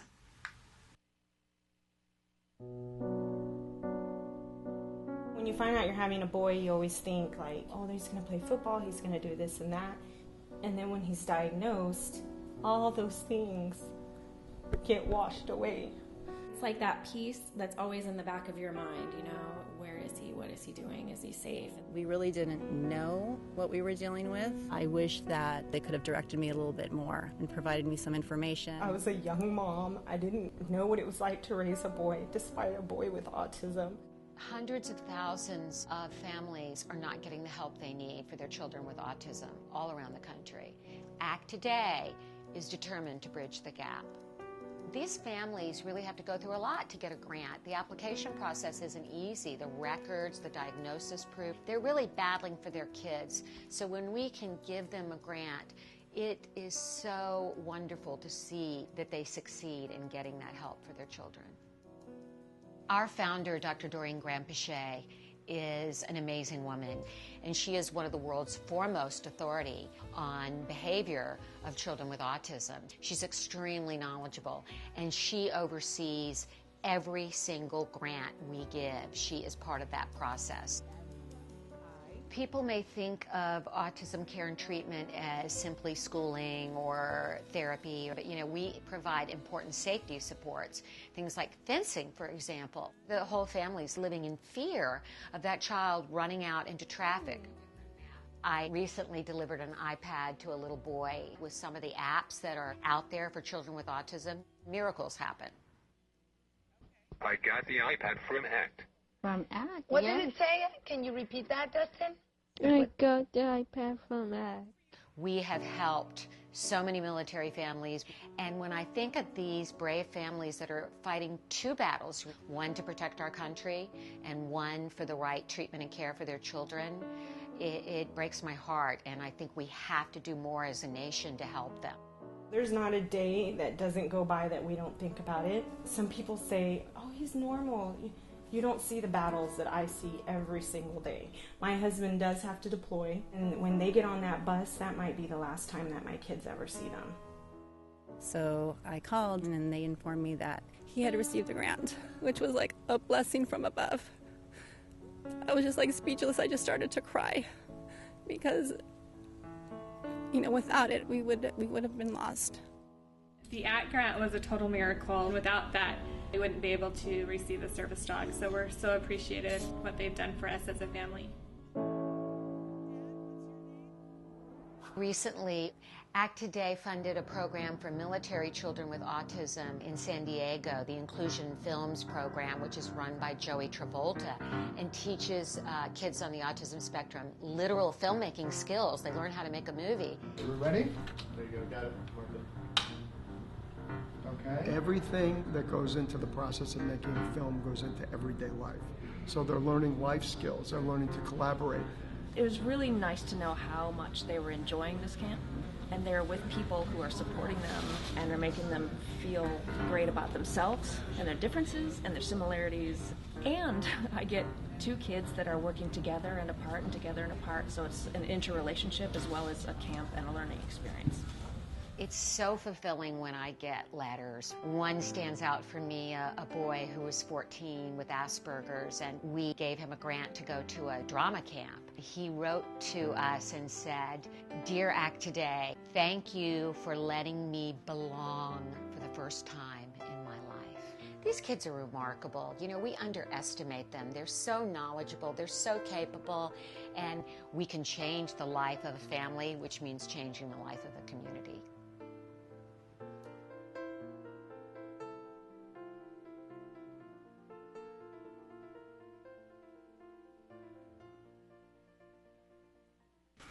Welcome back to Autism Live. We are going to be joined via Skype by a very special friend to Autism Live, Mike Hipple, who, whenever he is out of school, has written in and been a wonderful ongoing viewer and also a guest on the show.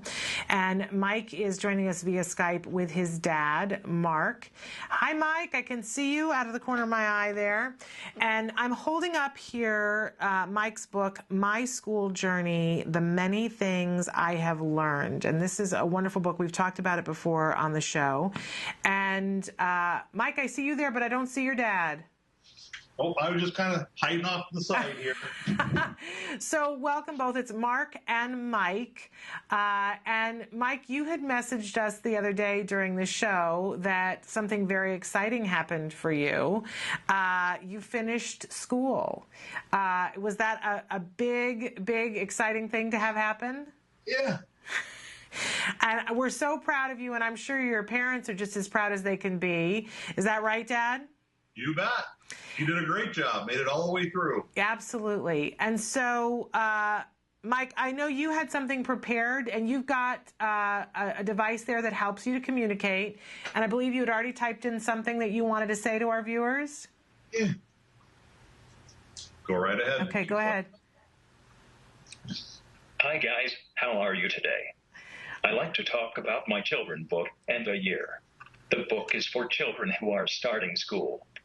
This book is great to get the book in summer. And this is the new book?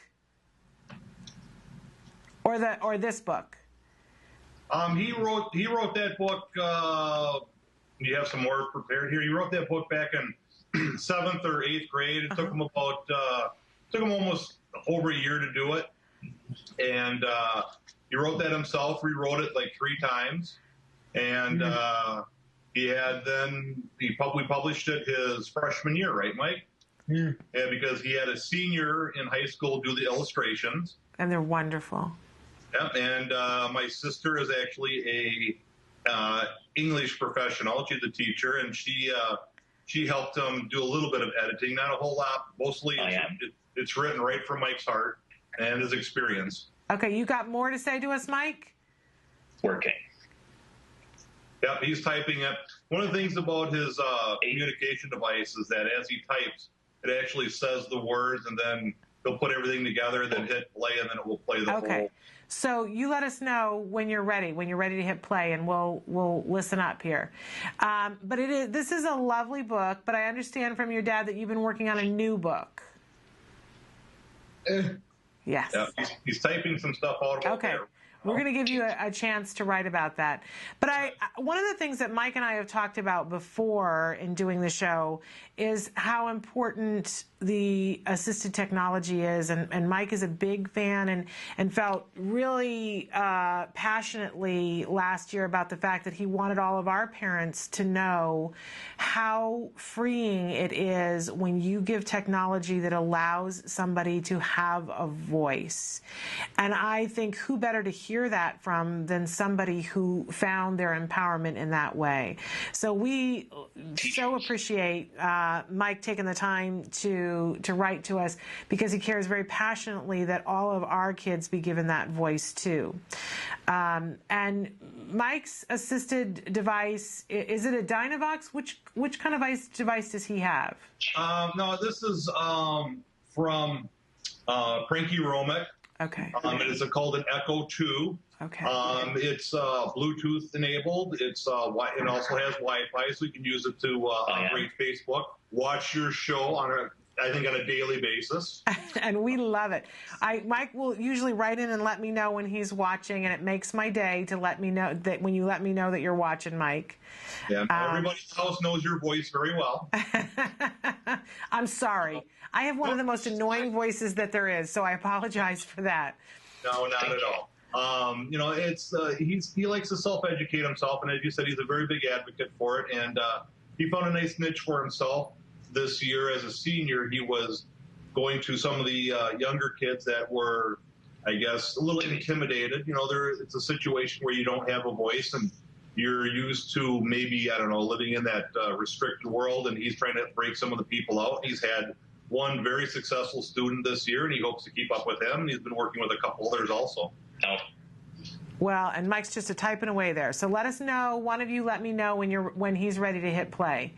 But I do want to encourage people, if you want to get this book, if you've got a child that you feel like is having some fears about being at school or fears about being different, this is a great book to share with your child.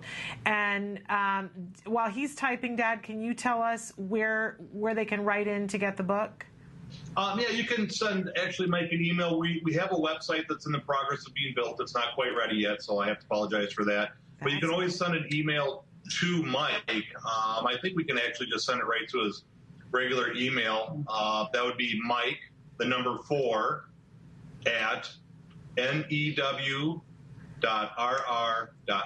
Okay. So you can send emails to Mike. You can be having conversations with Mike. So is he ready? Are you ready, Mike? 20. 14. Okay, let her go. Okay. I am working a book for teachers, which I am thinking to be out sometime 2014. I don't know if you could hear the way that it pronounced teachers, but it says is I am working on a book for teachers, which he's thinking to be out sometime in 2014. I love that. I think that that's a great idea, Mike, because teachers need more information about how to best be of service. I have to say, we were at an event a week ago, and I stepped up to interview a young man who was probably in his early 20s, and he was nonverbal. And I did not know how to best proceed, Mike, and it really bummed me out. I didn't know what the rules were. And I felt so bad because I didn't know what I was going to do that was going to be offensive, what I needed to do, and it kind of overwhelmed me. And I thought, boy, if I feel that way, then maybe there are a whole lot of people who could really use some instruction. And that's what I walked away with, is I want to learn more about how to communicate when it's different than what I'm used to. So I'm going to be looking to you, Mike, to help me to figure that out. And that's kind of the angle that he's taking also with the book. I have had the privilege of hearing some of it as he was writing it. Yeah. And as always, it's written from the heart. Directly straight down. There's no patty caking. We're gonna have to remove a few names out of there, but otherwise, the big thing is just have patience.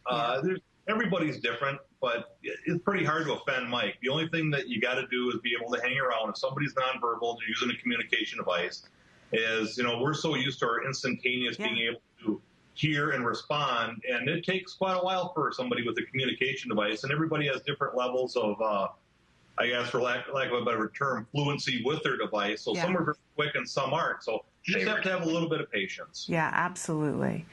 But I think that you're a true inspiration, Mike. And I think that this book is really important for all of our kids who are dealing with different issues. And one of the things that I loved about when you joined and started writing into us, we have said early on that this is a show that looks at autism from a 360-degree perspective, but we believe that it has applications for all kinds of differently abled people who have issues with different things. And so you really brought that home to me. And I don't know that I've even said thank you for that, Mike, but you really have brought that home.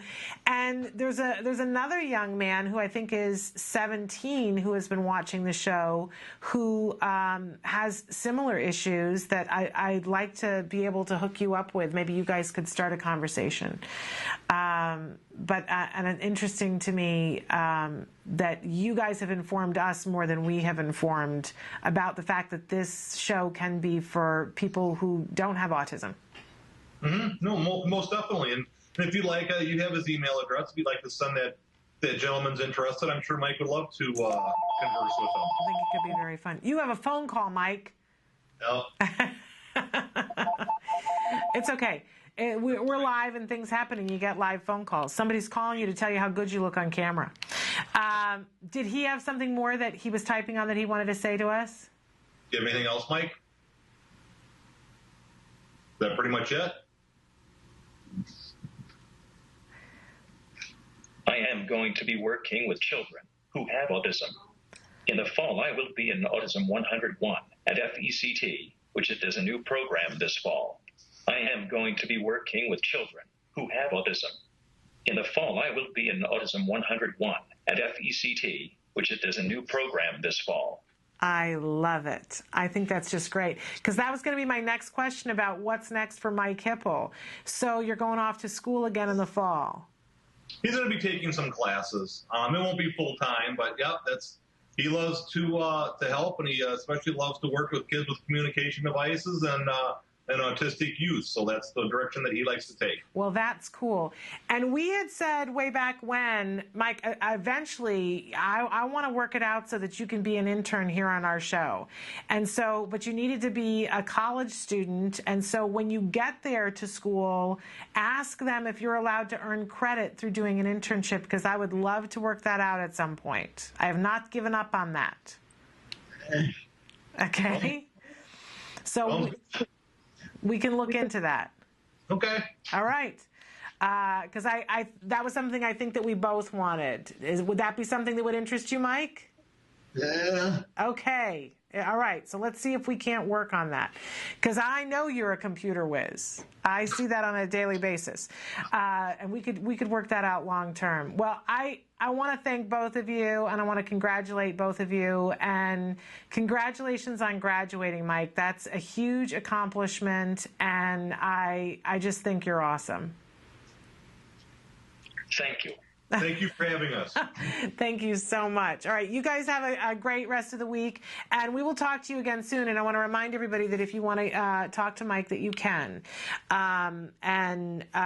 We have regular contact with Mike as well. So we'll look forward to hearing more about what happens with Mike Hipple. All right, we are going to take a break, and we will come back with some more exciting information for you. We're going to check in on Facebook about what's going on there. Stick with us.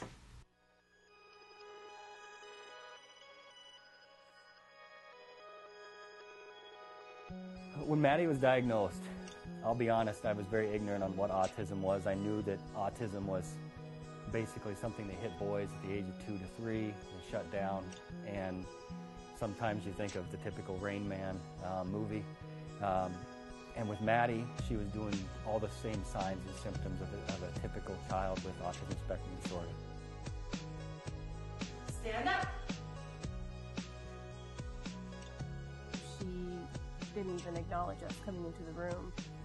She had barely any eye contact. She didn't interact with her sisters. She didn't really do anything. She just basically lined up her toys, and that was about it.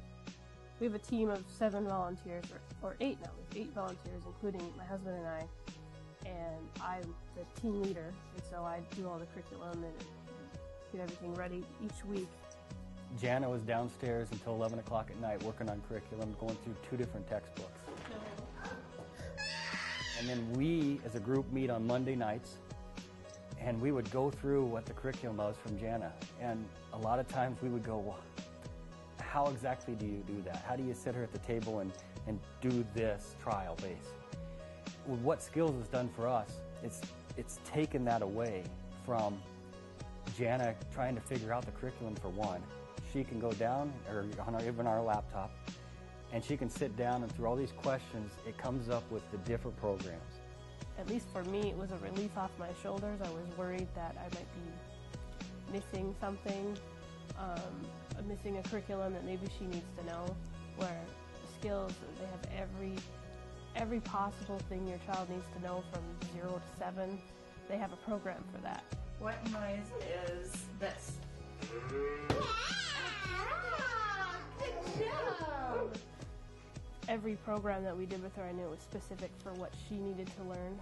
Because before skills, it was a lot of, okay, well, is that really age appropriate for a 2-year-old? You know, because it's not generalized. It's anywhere from 0 to 7. This is what your child needs to know. In most manuals, you'll find.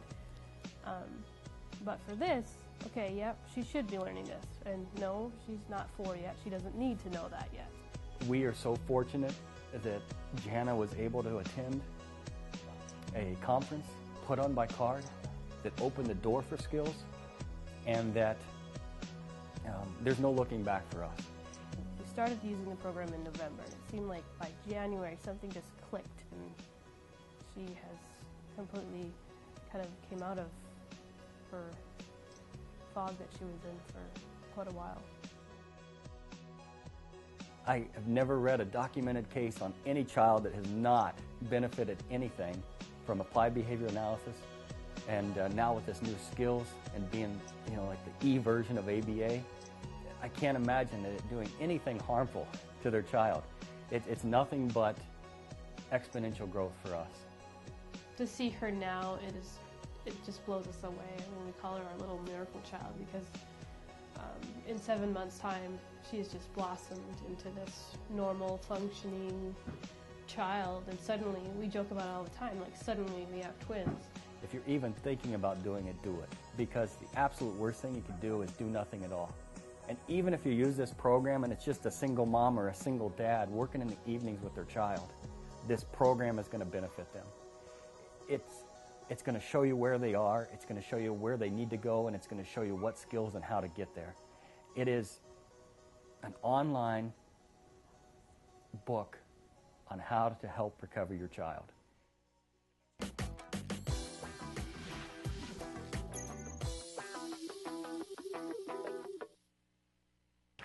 Welcome back to Autism Live. I wanted to share with you, I love when you guys send us things on Facebook because it helps keep us connected.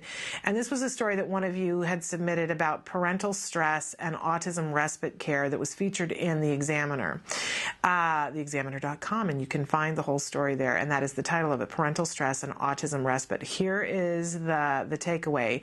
Just 1 additional hour of respite care was found in a recent study to be related to an increase of 6 to 7 points in marital quality. So 1 hour a week of respite care made a difference both to the wife and the husband in a relationship, that they both reported that it significantly increased, like a measurable amount,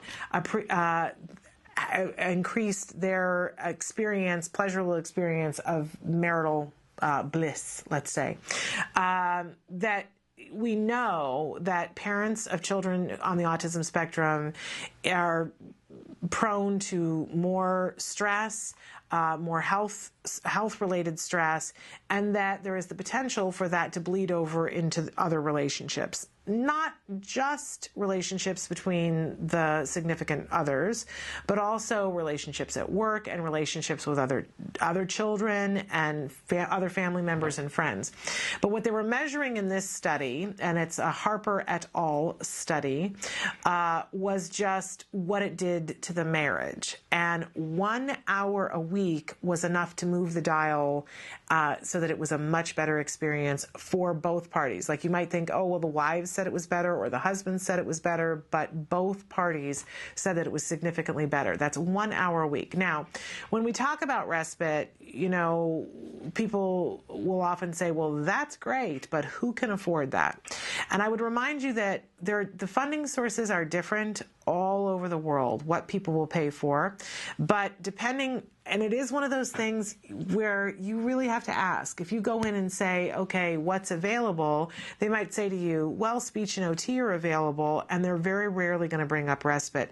But if you ask the question, I know this is craziness, but if you ask the question and say, is there any respite available? Sometimes you get told, why, yes, there is under certain circumstances. Why? How much respite were you thinking of? Right? Here in the state of California, we have something called the regional centers, and they are an amazing thing. They provide services. They paid for my son's ABA, and they also paid for respite, but they only paid for it when somebody told me you need to ask for it. And then I did ask for it, and they said, how much do you want? And I said, I don't know. What's the appropriate amount to ask for? They said, you have to tell us what you're asking for, and then we'll tell you if we're going to give you that amount of respite. Now, I think what we ended up getting was 16 hours of respite a month, which if you shake that down, that's 4 hours a week.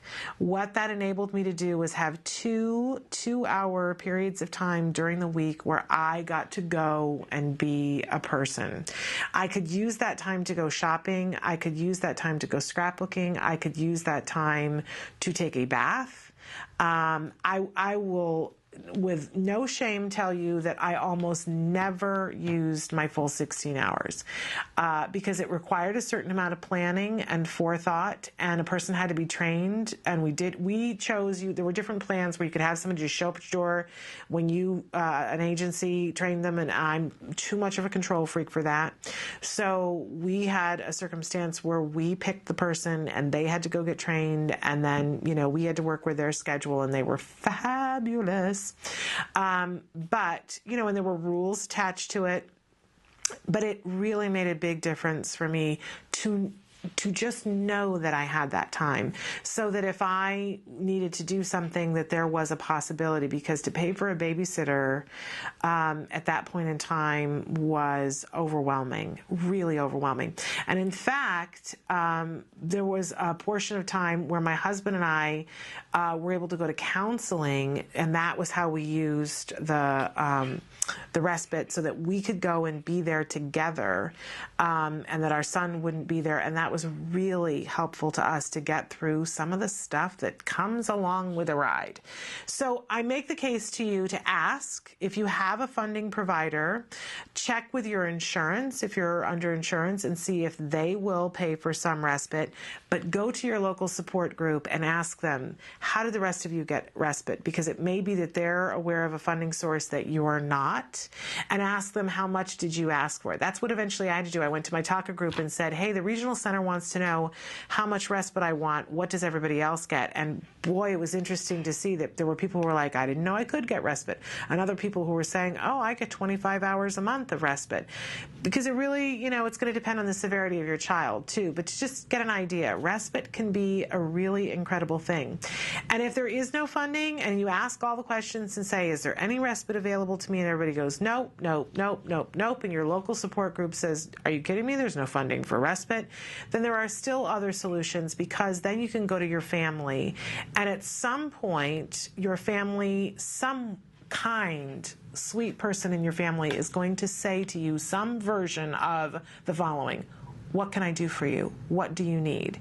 And you know how we all respond to that. No, thank you. That's so sweet, and I'll let you know if I ever need anything. Sometimes you have to have a little bit of time to remove so that you don't feel bad about it. But when somebody says to you, what can I do for you? A response that you can give is, can I get back to you on that? That's such a lovely thing, and I appreciate it so much. And can I get back to you on that, right? So that you didn't say, no, I don't need help, or yes, I need help on Tuesday, right? And sometimes it's helpful to keep a list. We had a little pad on the side of the refrigerator, and I would write down, if somebody asked me, here are some things that I could use. And asking somebody, once a month, could you watch my child for 2 hours? Our report says that 1 hour a week has the ability to change things on the dial. 1 hour a week. So really very an amazing thing. And I'm going on and on about respite, and we've had some great comments here. I want to talk about this first one about Mike Hipple. Somebody said, your guest is amazing. I love his idea to write a book for teachers. Can't wait to see it. It would be so wonderful to have a segment on your show just for teachers, i.e. how to work with groups of our kiddos mixed with typical peers, video lessons. This would help our educators who have our kiddos in the classes. And absolutely, we're going to be working on teacher stuff over the summer. Now, earlier, somebody wrote in about, can you teach me how to do my own social skills videos? And I had asked to write back and tell me what kinds of things. So I love this response. They wrote back: social goals, appropriate behavior in public, at a park, how to play with a group of boys. My son is 11. I try to get him to play 911 fire emergency, where all the boys go to the top of the slide. I yell 911 fire emergency. The boys come sliding down and pretend to put out the fire. We repeat over and over. All the typical boys love playing this. My son, however, keeps walking away wanting to play with sticks by himself. Very frustrating. I thought if I did a video, maybe it would help. And a lot of times, and here's like a really interesting reality, a lot of times our kids can learn something in a video that it's hard for them to learn in the middle of the experience, right? Because there's so much other sensory stuff going on, and they'll go to what comforts them, maybe being by themselves. So I think that you are an amazing person because you're already coming up with this idea and getting the other boys involved. So my question to you is, what if you were to just videotape that? And if there is a child amongst, maybe there's a mom that you meet at the park and you go, hey, I want to do this video series, and, I want to start with, and sometimes there are moms who want to have their kids break into show business, or they just are willing to have their kids. Let's face it, it's a nice thing for them. My kid is so great and is so social that he's going to do this video for a neighborhood mom, and have one child talk directly to your child in the video, so that, you just turn on the video camera and that child says, hey, Bobby, hi, we're going to show you how we want to play with you. Do you want to come play with us? Look, this is what we're going to do. And have that child narrate. First, we're going to go to the top of the slide, and then we're going to be here with all of our friends, and have all of the friends say, I don't know which child it is, so I'm saying Bobby. Hi, Bobby, we're here at the top of the slide, and we're going to play 911. Do you want to come play with us? Okay, here's what we have to do. And then have the other child say, so we're going to wait until someone yells 911, and then you yell the 911, and they all slide down, and the child comes down and says, see how much fun it is? So come to the park tomorrow and do it with us. When you watch shows that are on TV that are interactive with kids, they put a pause in, they ask the kids a question, and they put a pause in and they wait for the kids to respond. Now, I know from having watched these shows with my child, they don't always respond. Sometimes it's not enough time. It's okay. You're building their receptive language, because if he can then watch that video over and over, it may take him 100 times watching that video before he acknowledges that they're talking to him. But perhaps when you go to the park, maybe the 100th time, I would say, lower your expectations. Maybe he just wants to stand there and watch it when they do it again in live time, because he's seen it 100 times on the video, and he may not participate, but keep showing the video and keep having the boys do it if you can, until you see if there's a point, and maybe keep track of how many times we do it, because maybe the magic number is 67 times, that it takes 67 times for your child to watch the video, and then 12 times of them seeing them do it before he'll interact, but it'll be worth it, right? And if you get them to do it on videotape the one time, then he can sit and watch it over and over and over again. I think you're on to something, and I think it's incredible what you want to do, and truly I think it's amazing. One of the things that we discovered with my son socially in school, and I know we're almost out of time, but one of the things that we discovered was that he wasn't aware of what he was doing, but when we videotaped it, first we showed him a videotape of another boy who was behaving socially inappropriate, and he recognized it in the videotape, said, why is he doing that? And I said, I don't know, it's because he thinks that it's okay. And then we videotaped him, and he looked at it, and squelched it. Like right there, squelched it. So there is something about the power of a videotape that really, really makes a difference. And then let us know how it works. And you could do that with any number of different subjects, but I think the 911, oh, look, and you wrote back and said, wow, that sounds great, Shannon. What about showing the wrong way too? Yeah, I mean, depending on what the thing is, because it's him going and playing with sticks by himself, I wouldn't bother showing that this time around. But there would be other ones that I would show. Like, I'm trying to think of an example that I would show the wrong thing. With politeness, I would do it with those kinds of politeness things, where I would show one boy saying something to another boy and the other boy, saying something rude or turning around and not looking at them, and that boy's reaction. Because when our kids turn away, they don't see the other kids' reactions, but in the video they can. But for the walking away and doing the sticks, I think I would avoid doing that and just make this thing so reinforcing that he forgets about that. Would be my instinct for that one. But see how it goes for you,